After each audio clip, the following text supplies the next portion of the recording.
Ya. Bien, es un gusto estar con ustedes. El día de hoy vamos a hablar sobre la división de los contratos. En la clase anterior les había dejado para que leyeran los artículos del 1587 al 1592, en donde vamos a encontrar la clasificación más importante, diría yo, de los contratos. Vamos a ver un montón, ahí en su esquema pueden ver ustedes un montón de contratos que se los voy a explicar, pero quiero acotar dos cosas. La primera, el Código Civil nunca hace esas clasificaciones. Esto es inusitado en el código que nos dé una clasificación, pero realmente ahí lo que hizo el código fue meterlos, la clasificación, creo yo, la más importante, y en ella vamos a hacer énfasis. Los demás contratos que vamos a ver aquí, pues quiero que entendamos que cada contrato puede formar parte de de todas estas clasificaciones que vimos. Por ejemplo, cuando veamos un contrato de compraventa, sabemos que un contrato de compraventa es un contrato bilateral, es un contrato oneroso, es un contrato conmutativo, puede ser un contrato a plazo, puede ser un contrato de tracto sucesivo, es un contrato principal, etcétera, etcétera. Es decir, cada contrato no es que sea solo de una de las clasificaciones que vamos a ver, sino que cada contrato lo vamos a encontrar en varias de las clasificaciones de contrato que regula la ley. Vamos a comenzar entonces con el artículo 1587, que nos señala la primera clasificación de contratos y habla de los contratos unilaterales y de los contratos bilaterales. Dice que los contratos son unilaterales si la obligación recae solamente sobre una de las partes contratantes, y son bilaterales si ambas partes se obligan recíprocamente. Cuando hemos hablado de la relación obligacional, decimos que existe en la relación dos lados. Un lado donde se encuentra el acreedor, que es el lado activo, y otro lado en el que se encuentra el deudor o lado pasivo. Por eso es que decimos que en las obligaciones hay dos lados, nada más. Hay dos lados. Y entonces, si estamos hablando de unilaterales, no estamos diciendo que solo haya un lado. Estamos diciendo siempre que las obligaciones tienen dos lados, pero vamos a ver cuál es la relación de obligación y de derecho que existe en este tipo de obligaciones. El código dice que las obligaciones son unilaterales cuando las deudas recaen en uno de los, perdón, cuando las obligaciones recaen en uno de los lados y los derechos en el otro lado. O sea que no hay derechos y obligaciones recíprocas, sino que únicamente vamos a encontrar que en un lado está el que tiene derechos y en el otro lado el que tiene obligaciones. Nada más. A diferencia de los contratos bilaterales o contratos sinalagmáticos, como voy a explicar en un momento, en los que sí existen relaciones recíprocas de derechos y obligaciones. Esto quiere decir que cuando en un lado hay derechos, en el otro hay obligaciones, pero luego se invierte esa situación y cambia. Cuando en el otro lado tenemos obligaciones, en el otro lado tenemos derechos. Entonces, para entender eso, hablamos de las obligaciones unilaterales. Las obligaciones unilaterales, en principio, son obligaciones gratuitas. una de las características de las obligaciones unilaterales es que son eminentemente gratuitas. Dentro de las obligaciones unilaterales vamos a encontrar la donación pura y simple. Cuando entremos al contrato de donación, vamos a ver tres tipos de donaciones. Una donación remuneratoria, una donación onerosa y una donación pura y simple.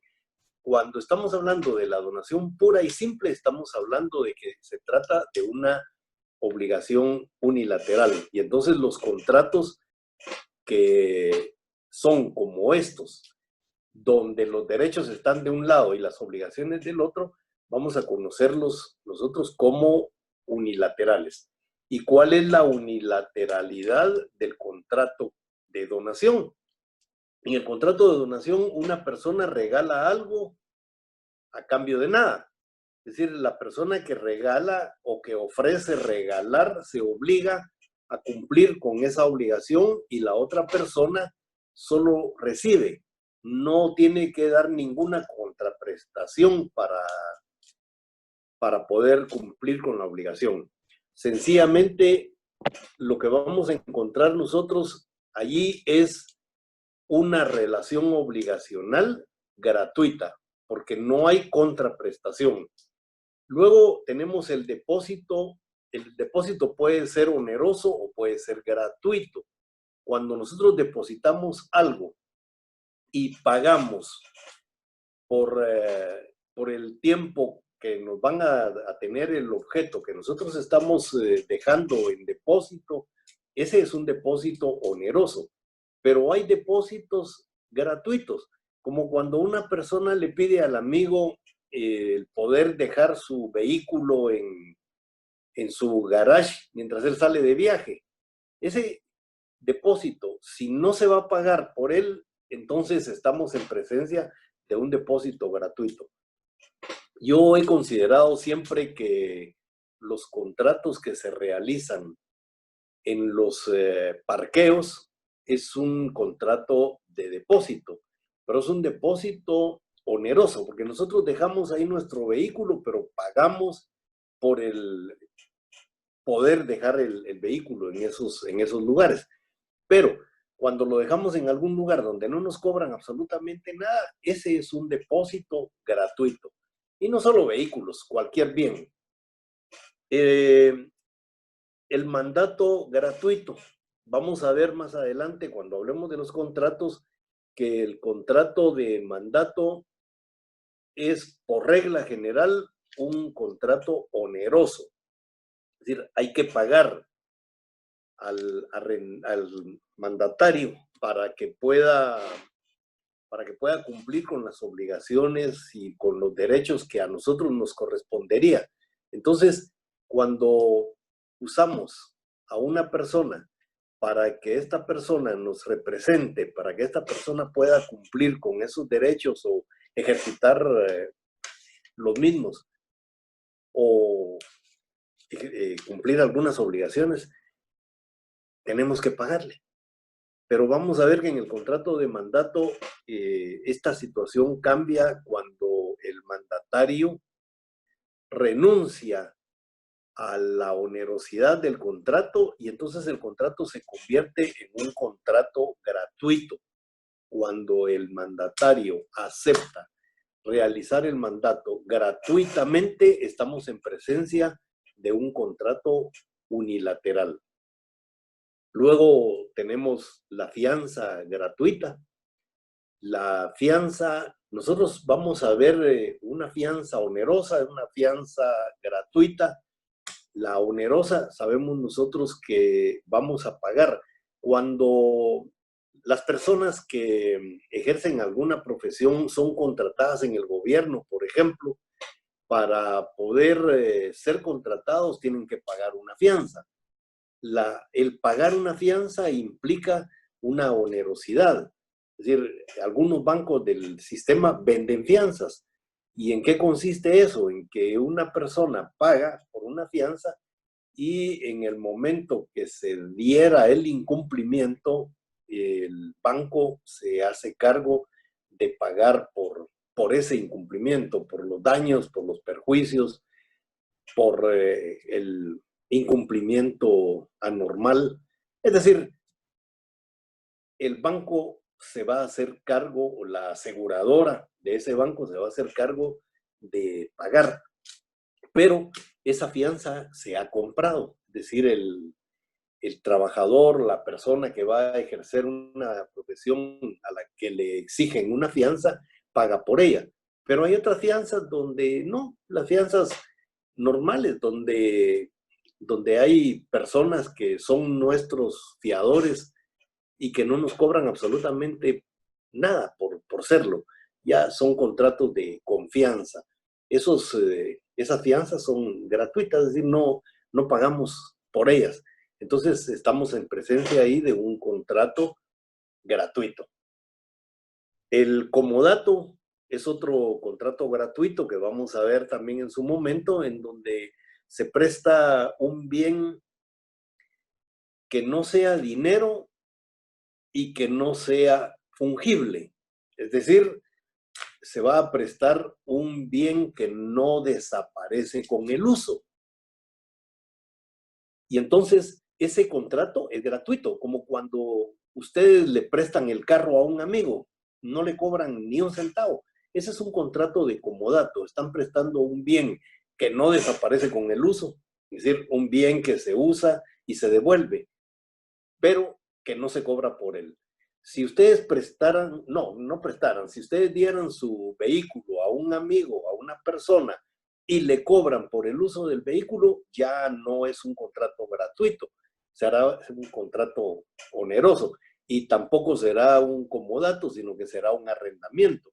Entonces, el comodato es un contrato gratuito y por lo tanto es un contrato unilateral.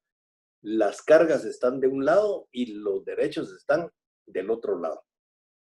Y por último, el mutuo gratuito, que es otro contrato unilateral. En el mutuo, nosotros sabemos que generalmente cuando se presta dinero se cobran intereses. Ese mutuo es un mutuo oneroso porque hay una contraprestación.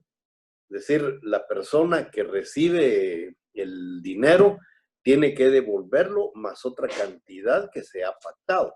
Entonces, los intereses constituyen la onerosidad de ese contrato. Pero si el contrato no tiene intereses, no se han pactado intereses, entonces el contrato es un contrato de mutuo gratuito, como cuando uno le presta dinero al amigo, le presta dinero que será devuelto en un plazo establecido por el que no se cobra ni un solo centavo de interés, solo para sacar de apuros al amigo, ¿verdad? Que nos está pidiendo que lo apoyemos. Ese es un contrato unilateral, es un contrato que es gratuito. No hay cargas, no hay obligaciones y derechos recíprocos que sí ocurren en los contratos onerosos. Aquí uno tiene la carga y el otro tiene el derecho. Uno tiene la obligación y el otro tiene el derecho. En cambio, cuando hablamos de los contratos bilaterales, ¿qué dice la ley? Dice que los contratos son bilaterales si ambas partes se obligan recíprocamente. En doctrina, este tipo de contratos se conoce como contratos sinalagmáticos. El contrato bilateral lo vamos a encontrar a lo largo de todo nuestro Código Civil. La mayoría de los contratos, con excepción de los que les presenté anteriormente, son bilaterales, porque son derechos y obligaciones recíprocas, como por ejemplo en el caso de la compraventa, para que lo entendamos bien. En la compraventa hay derechos y obligaciones recíprocas. El vendedor tiene derecho a que le paguen por la cosa que está vendiendo, pero al mismo tiempo tiene la obligación de entregarla. El comprador tiene la obligación de pagar pero tiene el derecho que le entreguen la cosa, que se la entreguen saneada, en buen estado, es decir, tal y como se convino.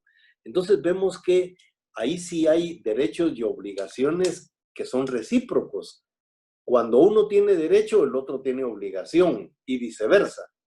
Cuando el otro tiene obligación, el otro tiene derecho. Entonces, ese tipo de contratos son los contratos que nosotros vamos a ver en nuestro Código Civil con más recurrencia. Cuando estamos hablando de los contratos bilaterales, realmente lo que nos interesa de ellos es el tema del cumplimiento. Eso lo vimos ya en el cumplimiento de las obligaciones. Solo quiero hacer un pequeño recordatorio. Si ustedes se recuerdan, cuando las obligaciones se deben de cumplir, hablábamos de los momentos de cumplimiento y decíamos que las obligaciones se cumplen en el momento que las partes lo han pactado. Si las partes le han puesto un plazo al cumplimiento de la obligación, al vencimiento del plazo se tiene que cumplir. Entonces, la obligación debe cumplirse en el tiempo pactado por las partes. Pero muchas veces las partes no pactan un plazo, no pactan un tiempo. Entonces, ¿se recuerdan ustedes? Decíamos en el curso anterior que buscábamos el plazo en la ley. Cuando las partes no han fijado plazo para cumplimiento, buscamos en la ley. La ley nos va a decir cuál es el tiempo para poder cumplir. Y si no, pues nos iremos a las reglas generales del cumplimiento de las obligaciones, en 1508, que nos dice que el plazo es de 5 años, ¿verdad? Cuando no hay plazo estipulado en ley.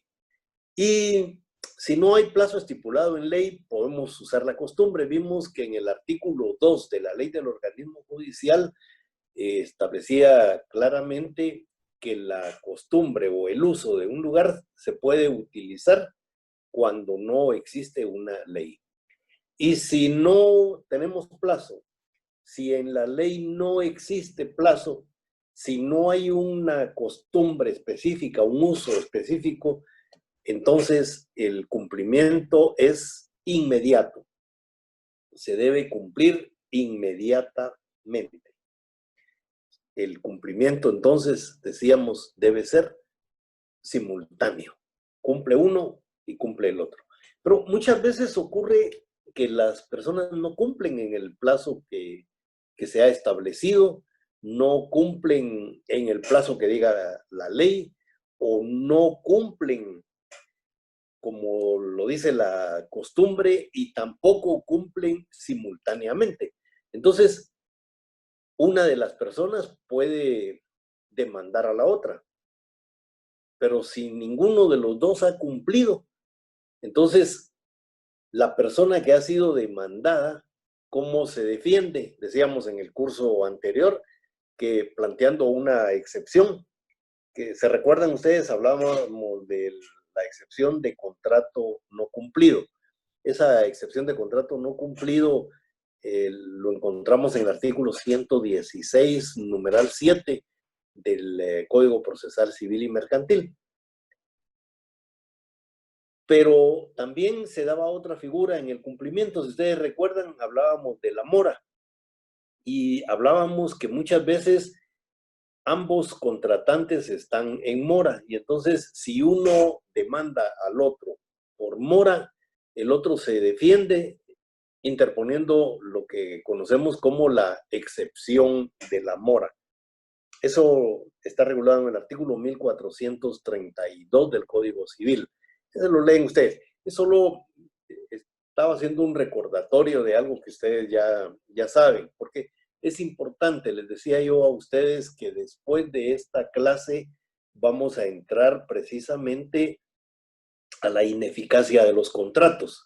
Y en la ineficacia de los contratos es importantísimo manejar estos temas, porque la ineficacia va a girar alrededor de los temas que hemos platicado hasta el día de hoy, pero especialmente en este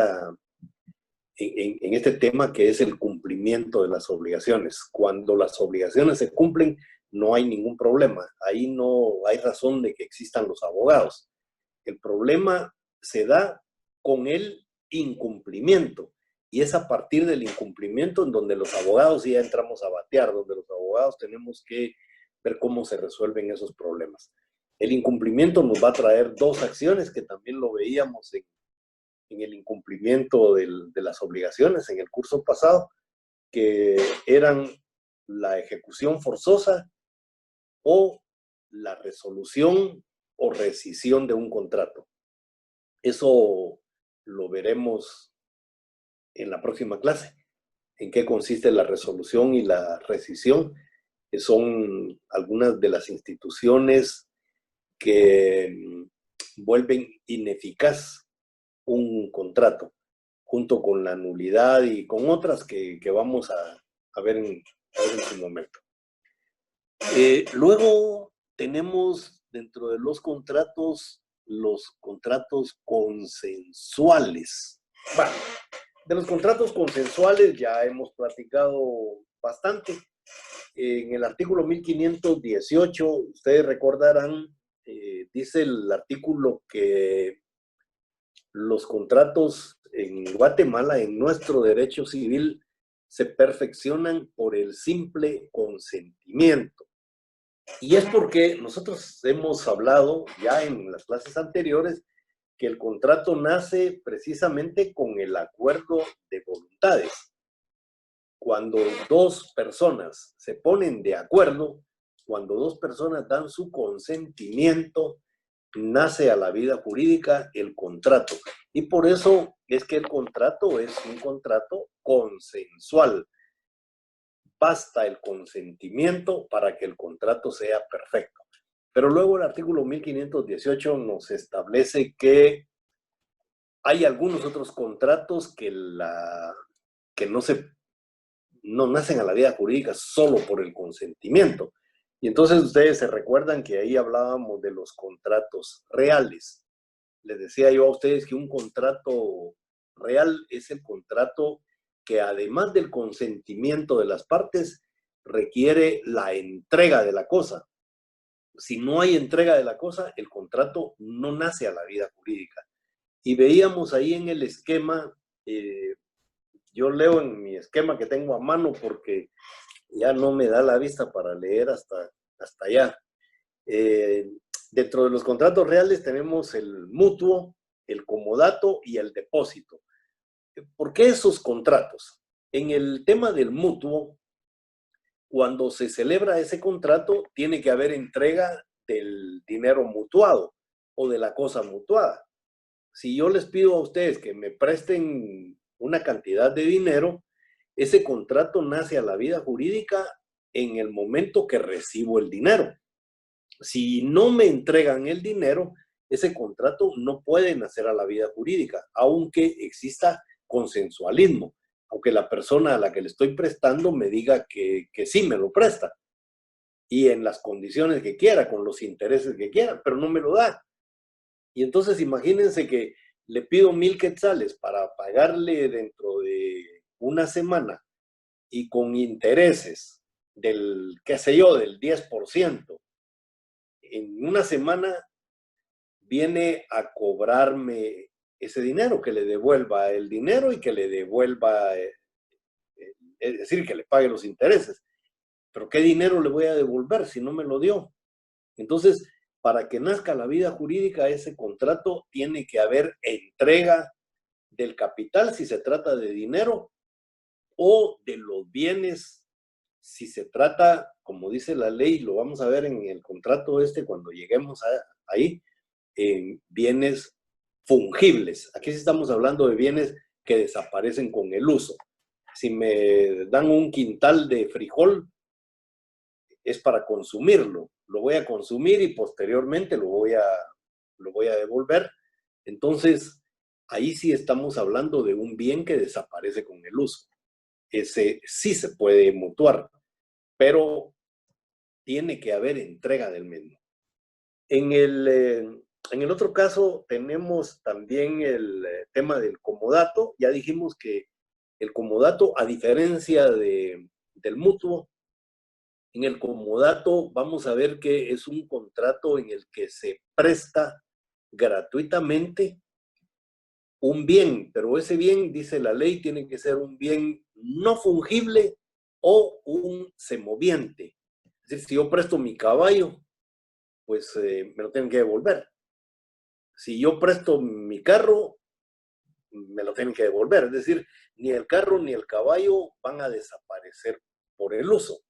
Y entonces, si se entrega el blog y si se entrega el semoviente, como dice la ley, pues obviamente uno tiene derecho posteriormente a pedir la devolución del mismo. Pero si solo celebramos el contrato, si llegamos a un acuerdo, si emitimos nuestro consentimiento con todas las de ley, pero no me entregan el vehículo, no nace a la vida jurídica ese contrato, no hay manera de que yo pueda devolver lo que no he recibido. Entonces, por eso es que este contrato es un contrato real. Y aparte, tenemos el contrato de depósito que ya les decía yo a ustedes. Si le pido a ustedes favor de que me presten el predio que ustedes tienen amplio, donde puedo dejar mi carro mientras salgo de viaje, pues ese es un contrato de depósito, en el cual vamos a ver que cuando yo regrese voy a llegar y voy a pedir la devolución de mi vehículo, ya sea que pague o que sea gratuito, pero es un contrato de depósito en donde estoy dejando un bien que me debe ser devuelto. Si este bien nunca lo fui a dejar, es decir, ¿cómo voy a pedir que me devuelvan lo que no he depositado en ningún lado? Entonces, ahí vemos que los contratos reales son contratos en los que para que nazca a la vida jurídica se necesita del consentimiento, desde luego, pero también la entrega de la cosa. Y posteriormente tenemos los contratos solemnes, que no lo puse ahí en el esquema, pero sabemos que el artículo 1518 también se refiere a los contratos solemnes, a los contratos que deben de otorgarse en escritura pública para que nazcan a la vida jurídica. Entonces, los contratos reales y los contratos solemnes son la excepción del consensualismo. En el consensualismo, los contratos se perfeccionan por el simple consentimiento. No se requiere de más, no se requiere de la entrega, no se requiere de escriturarlo y mucho menos en escritura pública. Solamente se requiere que las partes se hayan puesto de acuerdo. Esos son los contratos consensuales.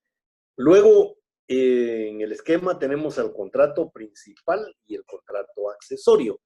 El contrato principal es el contrato que nace por sí solo, un contrato que no necesita de la existencia de ningún otro contrato para que pueda existir.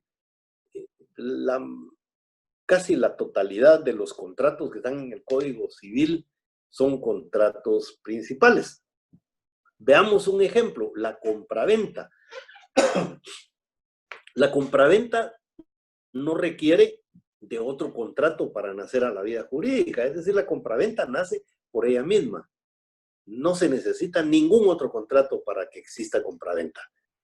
En cambio, cuando estamos hablando de contratos accesorios, los contratos accesorios sí necesitan de la existencia de otro contrato. De lo contrario, no pueden existir.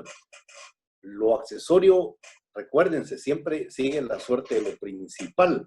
Y si no hay algo principal, no puede haber algo accesorio. El artículo 1588 y 1589 fundamentan lo que acabo de explicar. Dice el 1588 que son consensuales cuando basta el consentimiento de las partes para que sean perfectos y reales cuando se requiere para su perfección la entrega de la cosa. Aquí el código nos habla entonces de consensuales y reales. Yo le agregué los contratos solemnes. El 1589, perdón, dice que son principales cuando subsisten por sí solos y accesorios cuando tienen por objeto el cumplimiento de otra obligación. Entonces, los contratos principales nacen por sí solos, pero los contratos accesorios necesitan que exista primero el contrato principal para poder existir ellos. De lo contrario, no es posible que nazcan a la vida jurídica. Veamos el caso de una compraventa a plazos de un bien inmueble. Cuando compramos un bien inmueble y no lo pagamos en efectivo, no pagamos la totalidad del contrato, sino que pagamos una parte y nos quedamos debiendo otra parte, ese saldo que tenemos para poder cumplir con la obligación, es necesario garantizarlo. ¿Y cómo lo garantizamos? Bueno, lo garantizamos con una hipoteca si se trata de un bien inmueble, o lo garantizamos con una prenda si se trata de un bien mueble. Entonces, la hipoteca lo que hace es garantizar el cumplimiento de la obligación, pero nosotros no podemos celebrar un contrato de hipoteca si no existe el otro contrato. Es decir, la hipoteca va a ser un contrato de garantía que va a nacer precisamente del contrato principal. Tenemos el contrato principal y lo garantizamos con una hipoteca o lo garantizamos con una prenda, lo garantizamos con una fianza. Entonces, vamos a ver que estos contratos accesorios no pueden existir si no hay un contrato principal primero. Dentro de los contratos accesorios que yo encontré en el Código Civil, tengo la fianza, que está en el artículo 2100, la prenda en el 880 del Código Civil, la hipoteca está en el 822, la indemnización en el 1436, el compromiso está en el 2170 y el subarrendamiento en el 1890. El subarrendamiento, no podemos subarrendar un bien si antes no existe el arrendamiento. Si yo soy propietario de un inmueble, lo voy a dar en arrendamiento, ¿sí?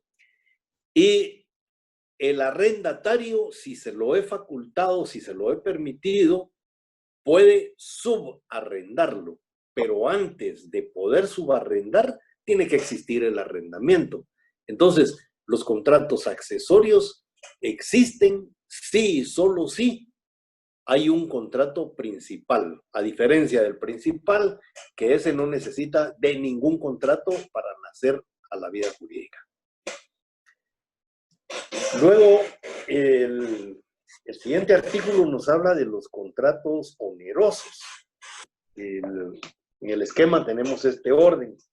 Dice que el contrato es oneroso cuando se estipulan provechos y gravámenes recíprocos, y gratuito aquel en que el provecho es solamente de una de las partes. Aquí vuelvo a los contratos unilaterales y a los contratos bilaterales. Todos los contratos unilaterales, toditos, son gratuitos. Los provechos están solo de un lado y las obligaciones, las cargas, están del otro lado. Entonces, por esa razón el contrato es gratuito. Y todos los contratos onerosos son bilaterales. Todo contrato bilateral, nosotros podemos decir con certeza, es un contrato oneroso. Pero luego, el artículo 1591, ya para ampliar un poco sobre los contratos onerosos, dice El contrato oneroso es conmutativo.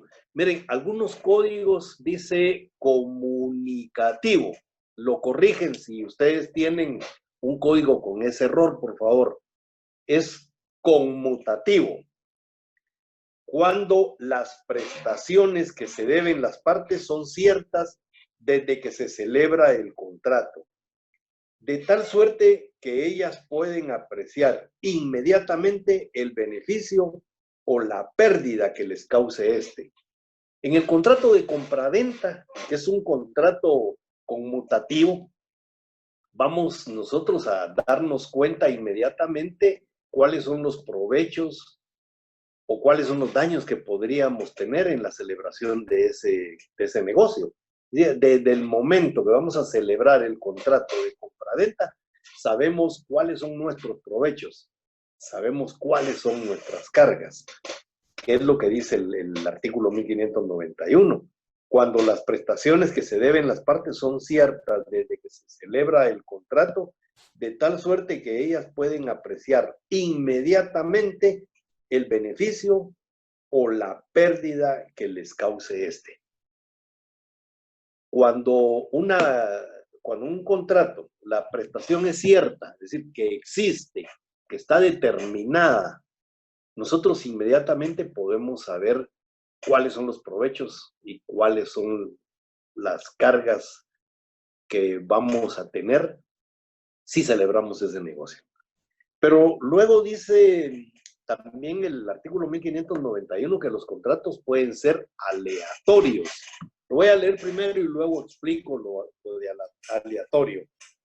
Dice, es aleatorio cuando la prestación debida depende de un acontecimiento incierto que determina la ganancia o pérdida desde el momento en que ese acontecimiento se realice. Primero, vamos a entender lo de aleatorio. La palabra aleatorio viene de alea. Es una palabra griega que quiere decir suerte. Entonces, cuando estamos hablando de un contrato aleatorio, nos estamos refiriendo a un contrato determinado a la suerte. Don Federico Puig Peña señala un ejemplo de un contrato aleatorio, un contrato determinado a la suerte. Dice él que un pescador va con su atarraya al hombro al mar para pescar y se encuentra con una persona en el camino que le compra lo que logre sacar del atarrayazo que él va a tirar. Y la pregunta es, ¿qué va a sacar? Es decir, esa red puede venir llena de peces, puede traer unos poquitos o puede no traer ninguno. Entonces, ahí el negocio jurídico que se está realizando entre estas personas es un negocio que está determinado a la suerte. Nadie sabe cuando tire el atarrayazo qué es lo que va a salir. Es un golpe de suerte que venga totalmente lleno. Pero como les decía, podría no traer absolutamente nada. Pero ya el negocio está hecho. Es un negocio en el cual la persona que contrata al pescador le dice, mire usted, le pago 100 quetzales por todo lo que saque del atarrayazo. Y el otro le dice que está bien, tira el atarrayazo y no saca nada. Entonces, la otra persona le tiene que pagar los 100 quetzales que se comprometió, no importa si no sacó nada, porque el contrato era precisamente de esa naturaleza, lo que venga, lo que salga. Ahora, si viene totalmente lleno de peces y los peces cuestan más de los 100 quetzales, el triple de los 100 quetzales, de cualquier manera, el pescador los tiene que entregar, porque ese fue el compromiso, lo que salga. Y Rubén Contreras señala un ejemplo que nosotros pues lo vemos, alguna vez hemos participado de él, y entonces por eso es mucho más práctico. Y es el caso de la lotería. Cuando ustedes compran el cachito de la lotería, cuando ustedes compran el número de la lotería, ¿qué están comprando? ¿El papelito ese? No.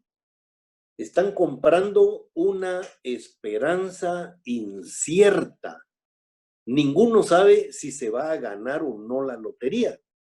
Pero cuando compramos ese cachito de la lotería, lo hacemos con la esperanza que ese número resulte ganador.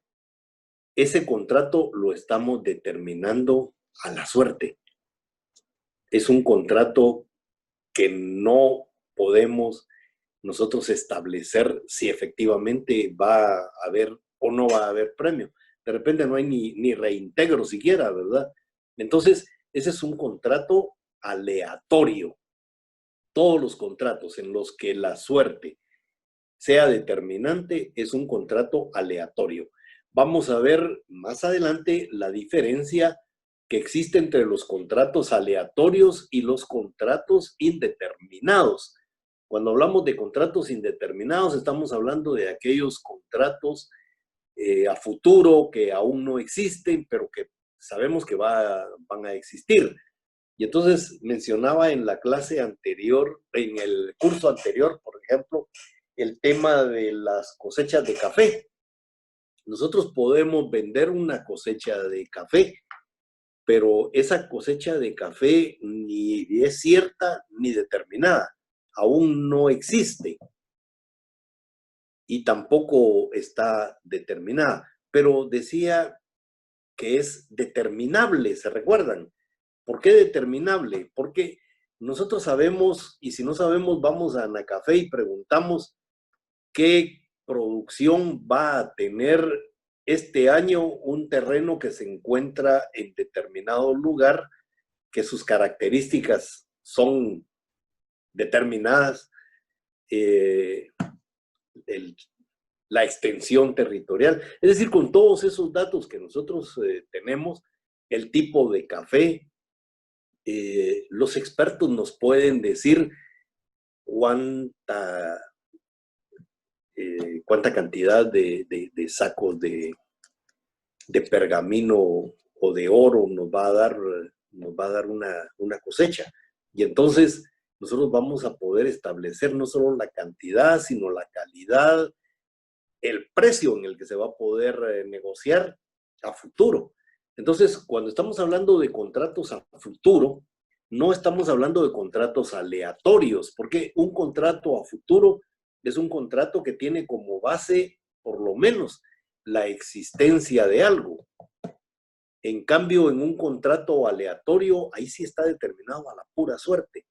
Y cuando digo un contrato a futuro, es decir, vamos a comprar un vientre, una vaca que está cargada, compramos el producto de esa vaca, es decir, lo que tenga ahí. ¿Qué tiene la vaca ahí adentro? Un chivito o una chivita. No va a tener un caballo, pues. Entonces, nosotros estamos comprando lo que va a nacer dentro de 9 meses, pero ya existe. Es decir, la vaca ya está cargada. Una de las cosas que se hace precisamente cuando uno va a comprar un vientre es determinar si el animal está cargado o no. Si el animal está cargado, pues sabemos que ahí va a haber un animalito. Antes no se sabía cuál era el sexo del animalito, hoy ya se puede establecer porque también se pueden hacer ultrasonidos a las hembras. Entonces ya podemos determinar si van a ser un machito o una hembrita. Pero todavía no existe, pero ya está en proceso. Y dentro del tiempo que la naturaleza exige, va a nacer ese animal. Entonces ahí estamos en presencia de un contrato a futuro. No es un contrato aleatorio. El contrato aleatorio está determinado por la suerte. Se deja a la suerte, lo que caiga, lo que venga. Luego, el código nos refiere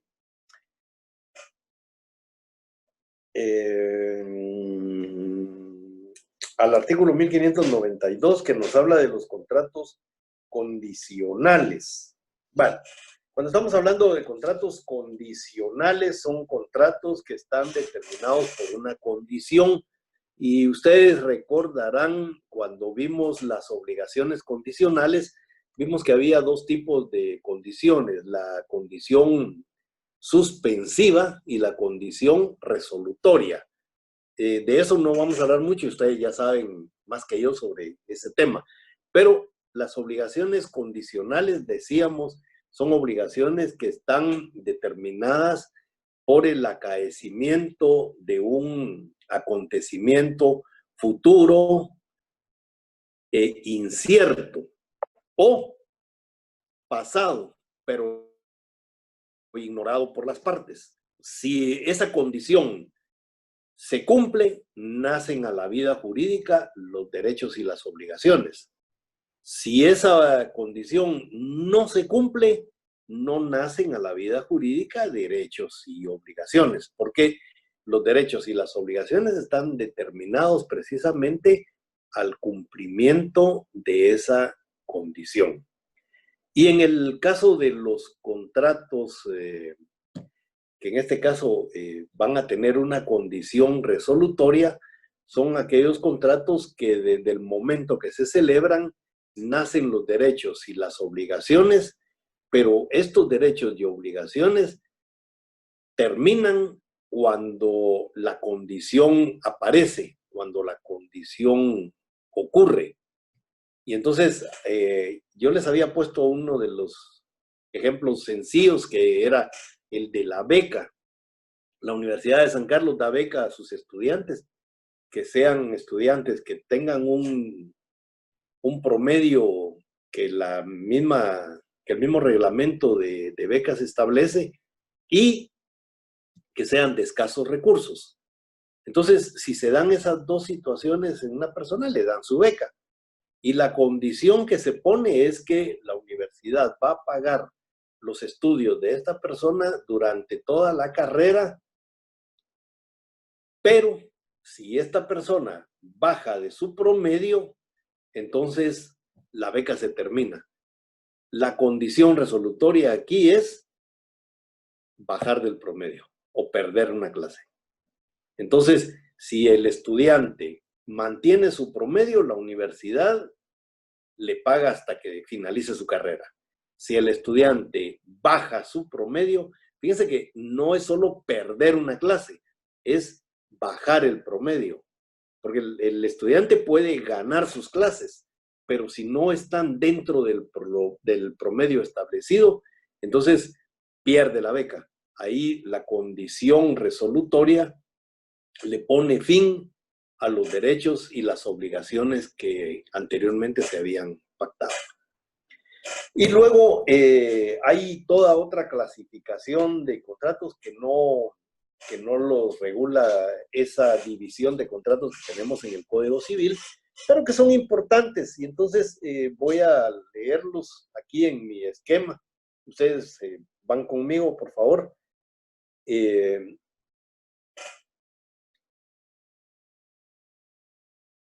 Vamos a ver los contratos de ejecución inmediata. Cuando estamos hablando de contratos de ejecución inmediata, nos estamos aquí refiriendo a los contratos que su cumplimiento es instantáneo. Aquello que habíamos hablado hace un ratito del cumplimiento instantáneo de los contratos, es decir, los contratos se deben cumplir inmediatamente. Pero hay contratos que no se pueden cumplir inmediatamente porque las partes señalan un plazo. Y entonces ahí hablamos de los contratos a plazo. Los contratos a plazo van a estar determinados siempre por las partes, las que van a decir cuándo vence un contrato, cuándo se debe cumplir un contrato.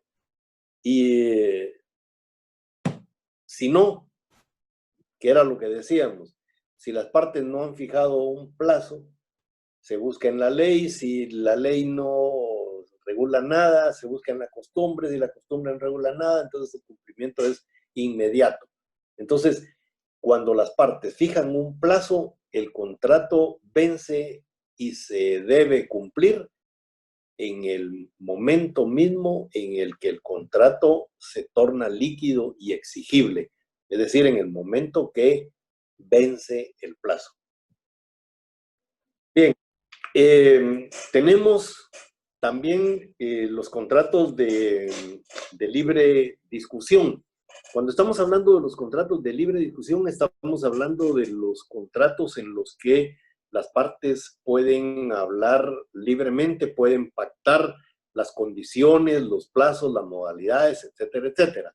Sin embargo, esta parte y los contratos que nos hacen falta los explicaré el día martes en virtud que el tiempo que podemos utilizar para esta clase se nos está venciendo y entonces para que no tengamos ningún tipo de problema, lo dejamos para la clase del día martes.